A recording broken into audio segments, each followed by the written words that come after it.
is your Classic Metal Show right here on theclassicmetalshow.com. That smoking tune was Alter Bridge with a tune called City of Achilles. And on the phone right now, we've got the lead vocalist of Alter Bridge, the lead vocalist of Slash's Conspirators, the one, the only, Myles Kennedy. Myles, how are you, man? Hey, I'm good. Good to talk with you. Excellent, dude. Well, Myles, I got to say, man, much has been the case with the other three albums, this thing smokes, man. It's fantastic. Thank you very much. I really appreciate that. Sure. Well, Myles, on Fortress, it really seems like you guys challenged yourselves, both musically and vocally. There's a lot of, it's certainly a heavier record than you guys have done, but there's a lot of changes in it from the past records, both musically and specifically for you vocally. Were you guys purposely trying to expound the boundaries of what Alter Bridge has been? Yeah, we were definitely trying to challenge ourselves. I think after we completed the third Alter Bridge record, we definitely had established a certain sound, and we were very aware that we were utilizing certain formulas on songs, and we decided with this record that we would break out of that to a point. And the challenge there is to keep it fresh and try new things, reinvent yourself, but at the same time not doing it to the point where fans feel alienated and the things that they love you for no longer exist. So it's kind of a fine line and a very delicate balance. Mm-hmm. But I think in the end we managed to come out landing on our feet. Sure. Now, no secret, the success of Apocalyptic Love, the Slash record, certainly increased your profile, as a musician, you specifically. Do you think that helps Alter Bridge, or do you think that maybe it hurts in a way as well, or maybe a little bit of both? Helping it, obviously, it's higher profile and it brings more people. Hurting it because people might be looking for, blues rock type stuff, which Alter Bridge is kind of not. Right.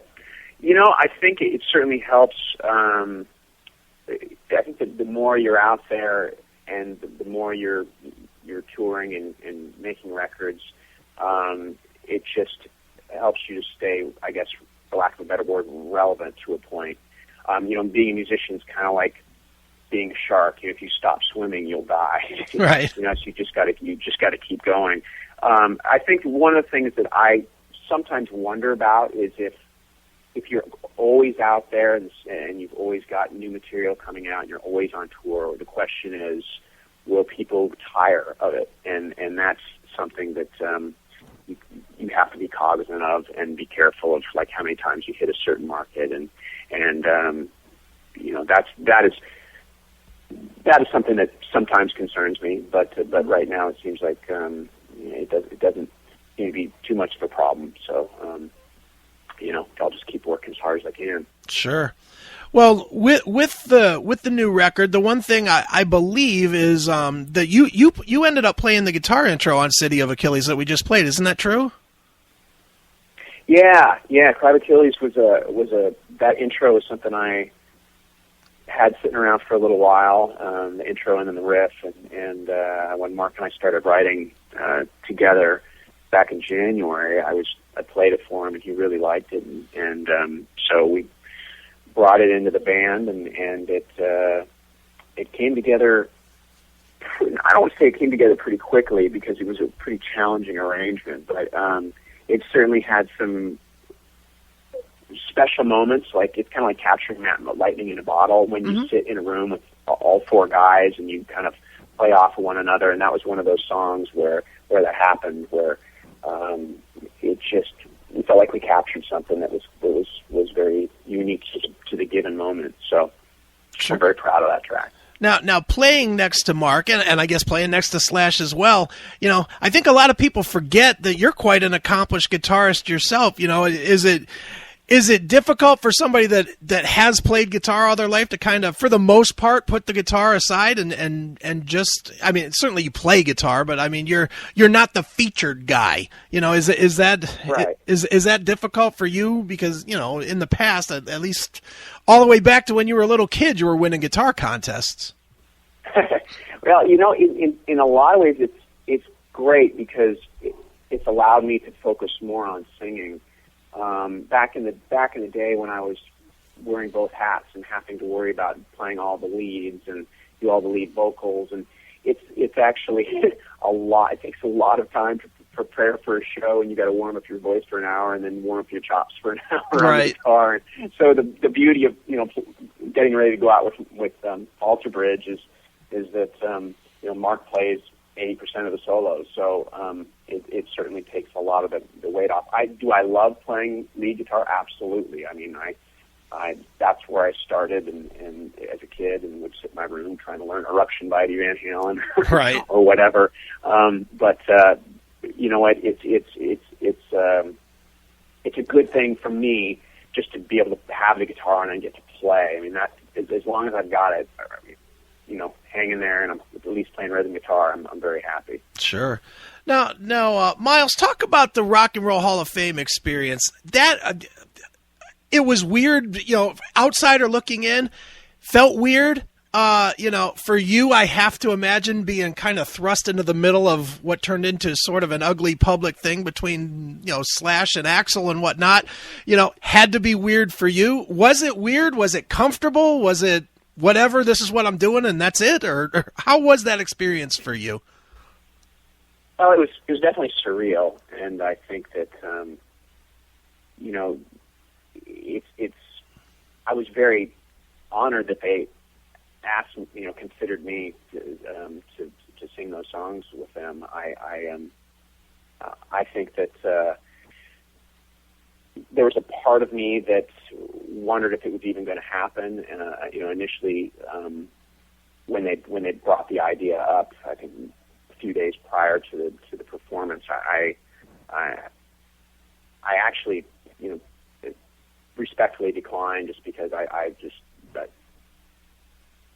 thought the magnitude of the situation was quite a bit quite a bit of weight to carry. So, sure. But in the end, I thought about it and went ahead and did it, and it turned out to be a great experience. And I was real happy for those guys. They got inducted, and I was very proud of them. Absolutely. Now, moving back to Alter Bridge, I know I referenced it earlier, but you took some very different directions vocally on a couple of different tracks on the record. Actually, on quite a few, but a couple stuck out to me personally. The tunes "Lover" and "Waters Rising," where "Waters Rising," first time I heard it, the first part of it almost sounds, you've got like a Josh Todd sort of thing going on before you kick into your vocal. And then "Lover" is completely different than most of your past work. Is it important to you as a musician to kind of stretch your boundaries to, almost try and see what else you can do from what you've already accomplished? Yeah, well, "Lover" is actually, it's funny because vocal approach on that is kind of reminiscent of what I used to do back in the Mayfield 4 days. So it was kind of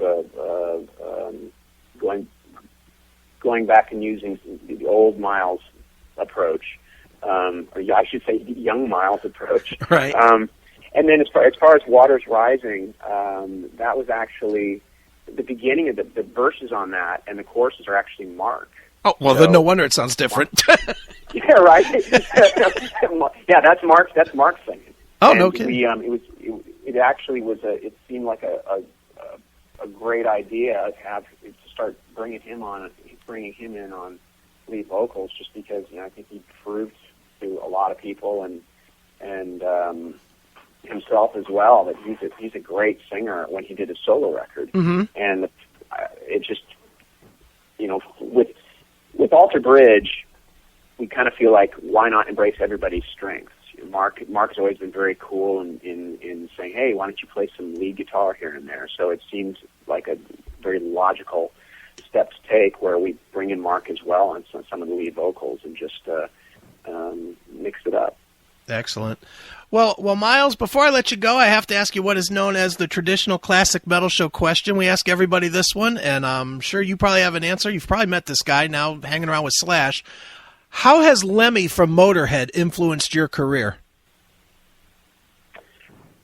Well, Lemmy is, in my opinion, one of the best lyricists in hard rock, and he's the rebel poet. I like to call him.